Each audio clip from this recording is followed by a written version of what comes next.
6 కిలోమీటర్ల ప్రాంతానికి helicopter use చేసినటువంటి చరిత్ర జగన్మోహన్ రెడ్డిది.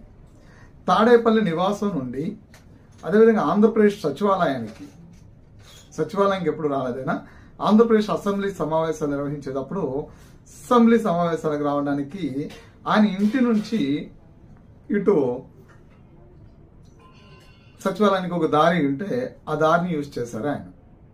అంటే ప్రజల్లోకి వెళ్ళలేదు.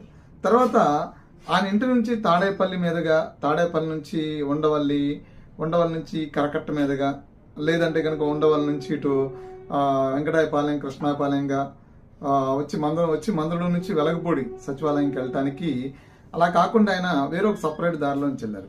ఎందుకు ఈ వెంకటాయపాలెం, కృష్ణాయపాలెం, మందడం ఈ ప్రాంతాలను ఎందుకు ఆయన టచ్ చేయకుండా వెళ్లారు అంటే, టచ్ చేసి వెళ్ళేటువంటి కొన్ని సందర్భాల్లో పరదాలు కట్టేవాళ్ళు, పోలీసులు పెద్ద ఎత్తున బందోబస్తు